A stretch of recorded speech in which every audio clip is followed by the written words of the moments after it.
morning, everyone. And this is the last meeting before the 4-year anniversary of Russia's aggression, full-scale Russian aggression against Ukraine. So tomorrow we are entering the 5th year of the war. And there is no more important discussion than today. The decision-making has to be there. So we are fully committed both to the 20th sanctions package, strong, including maritime services ban, but also political commitment, economic commitment, military commitment to support European values of freedom, sovereignty, territorial integrity of Ukraine. So Russia's war has to be ended in a peace that is just, in a peace that is lasting. And Latvia, as a member of UN Security Council, will deliver that message tomorrow at the UNSC. The second part of everything is, of course, that Russia's war is failing. Moving with 15 meters a day or not, as we have seen, Ukraine has recovered significant territory, quite clearly shows that Russia is not achieving its strategic objectives on the battlefield. So we should not let them achieve that at the negotiations table. So we stand fully behind Ukraine, and we also think that Europe should be at the negotiations table, because nobody else but Europe decides for European principles and European values. So that is a message we deliver both to our Ukrainian friends and to our American friends. We are stronger together if we stand together also at the negotiations table. And for Ukraine to be strong at the negotiations table, they need military aid. They need air defenses, because, yes, drones are doing some damage, but it's the missiles, Russian cruise missiles, ballistic missiles, that do the most damage. So air defense systems, but also long-range strikes into Russia to make sure that legitimate military objects are effective. And third, unity, unity, unity. European unity, global unity, showing to Russia that they are not succeeding anywhere. And that means the votes in the UNGA. On Tuesday we have the vote on the Ukrainian resolution. But that also means continuing not electing Russia into international leadership positions in the organizations. And weakening Russian economy, Russian capability on the battlefield, the peace is within reach. That's my message today. Did you get the chance to get these sanctions through in time for the anniversary, though? It seems to we will get them through. Well, Minister, you said that we have to show that Russia is not succeeding, but Russia is not succeeding. While we have Hungary and Slovakia, specifically Hungary in this union, it looks like Russia succeeds, because we hear that they ban the sanction package, they ban a loan for Ukraine. What to do with these countries, specifically The loan is true, so that will be proceeding quite clearly. There are certain technical arrangements that is for later to be decided, but the loan is there, and we will deal with the sanctions package. Minister, can you emphasize what one specific commitment your country is doing right now to prevent 5th anniversary?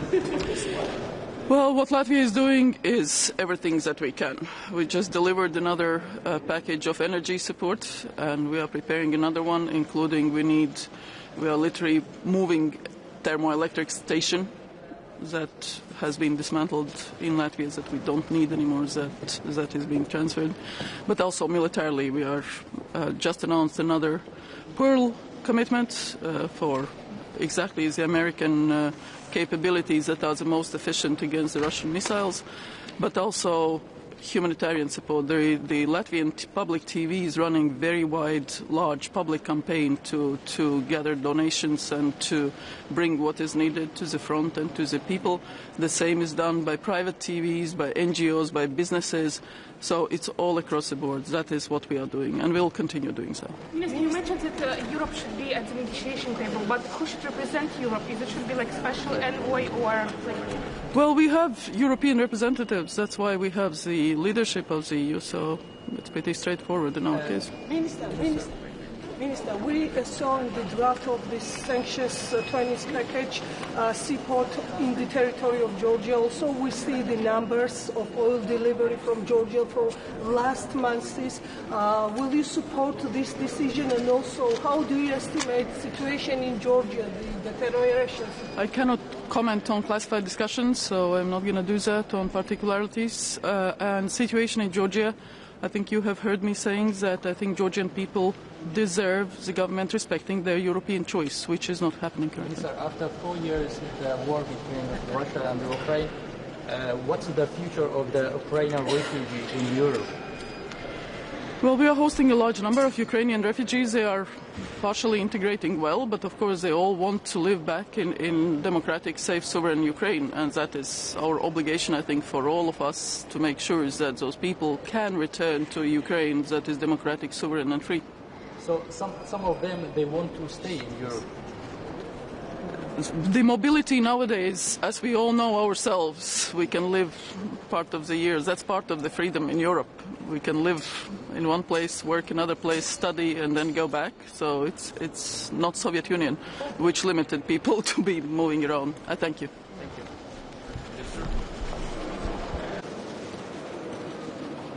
They start to talk about the necessity to talk directly to Russia. Some would suggest that Mr. Costa should be given a kind of mandate to negotiate in the name of the EU. Do you think it's the time? What do you think about the idea?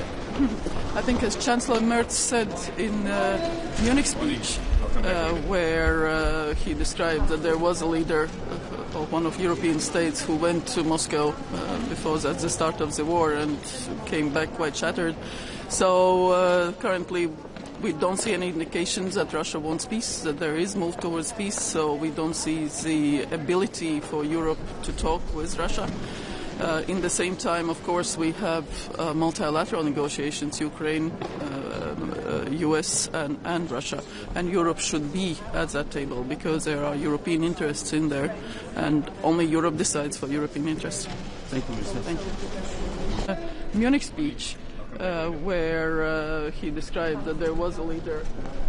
Labas rytas. Aš pirmiausia gal klausimų, kol neužmiršau kitų, nes šiandienos dėl JAV muitų girdėjome aukščiausiojo teismo sprendimą ir į tai reaguojant Trumpas įvedė 15% papildomus visam pasauliui.